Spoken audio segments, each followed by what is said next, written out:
Setelah bertahan selama lebih dari 22 tahun tanpa pembaharuan, kini Undang-Undang tentang Badan Usaha Milik Negara BUMN telah diubah. Rancangan Undang-Undang tentang Badan Usaha Milik Negara RUU BUMN resmi disahkan DPR RI menjadi undang-undang kemarin. Salah satu poin utama dalam undang-undang ini adalah pendirian Badan Pengelola Investasi Daya Anagata Nusantara BPI Danantara. Lalu akan seperti apa nantinya Danantara ini? Selengkapnya akan kami ulas untuk Anda. Dalam Danantara, Temasek versi Indonesia resmi lahir.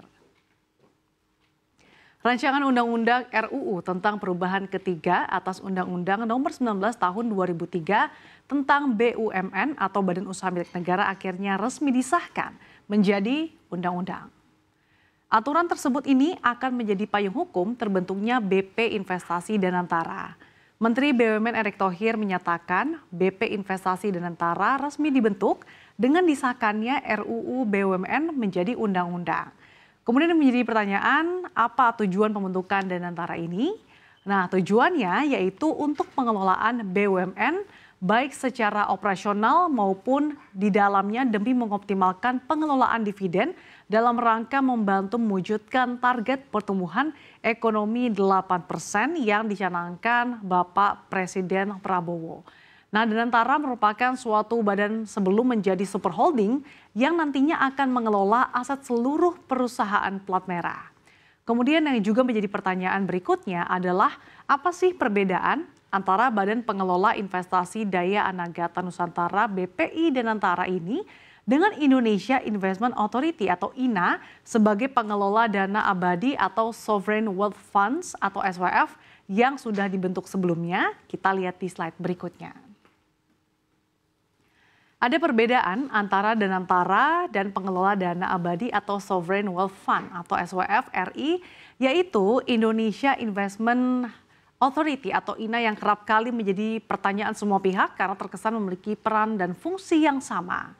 Nah, SWF ini biasanya akan mengakumulasi dana dari pajak atas ekstraksi privat terhadap sumber daya tidak terbarukan dan keuntungan dari Badan Usaha Milik Negara BUMN yang terlibat dalam bisnis tersebut. Selain itu, SWF ini juga terdiri dari akumulasi cadangan internasional yang melampaui kebutuhan likuiditas serta surplus anggaran yang terjadi dalam waktu yang cukup lama.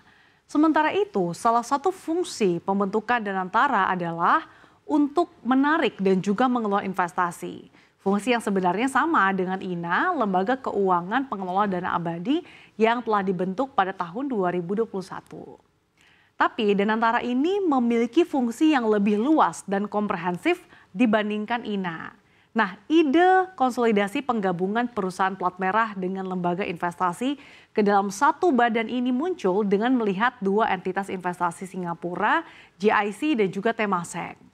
Nah, berdasarkan dokumen profil Danantara, lembaga tersebut ini akan menaungi 7 perusahaan plat merah, yaitu ada Bank Rakyat Indonesia, kemudian PLN, Pertamina, Bank Negara Indonesia atau BNI, Telkom Indonesia, Main ID atau Mining Industry Indonesia, dan juga Bank Mandiri. Nah, ketujuh BUMN ini dipilih karena memiliki kepemilikan aset terbesar di antara total 47 BUMN yang ada saat ini. Kalau digabungkan total aset 7 BUMN tersebut, ini maka dana kelolaan Danantara pada tahap awal ini akan mencapai nyaris 9.000 triliun rupiah. Nilai yang cukup fantastis ya. Nah, selain 7 BUMN jumbo itu, Danantara ini juga akan menaungi Indonesia Investment Authority atau INA, Sovereign Wealth Fund SWF yang sudah lebih dulu berdiri. INA disebut memiliki aset sekitar 163 triliun rupiah. Dengan demikian total aset under management atau AUM Danantara akan menjadi 9.049 triliun rupiah atau sekitar 571,6 miliar dolar Amerika Serikat. Dalam Undang-Undang BUMN yang disahkan kemarin, tertera terkait pengelola investasi BPI Danantara sebagai pengelola aset perusahaan plat merah.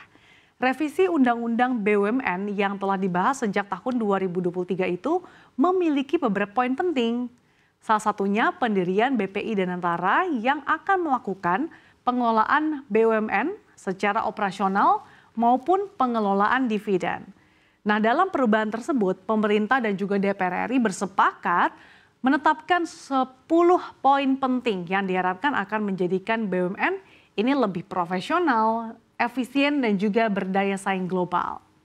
Kepala BPI Danantara, Mulyaman Hadad, mengapresiasi pemerintah dalam hal ini kementerian terkait dan DPR yang terlibat hingga BPI Danantara dapat terbentuk. BPI Danantara nantinya akan mendapatkan modal awal ini paling sedikit sekitar 1.000 triliun rupiah setelah resmi dibentuk. Sumber modal BPI Danantara ini berasal dari penyertaan modal negara dan atau sumber lainnya. Adapun penyertaan modal negara dapat berbentuk dana tunai, barang milik negara, dan atau saham milik negara pada BUMN.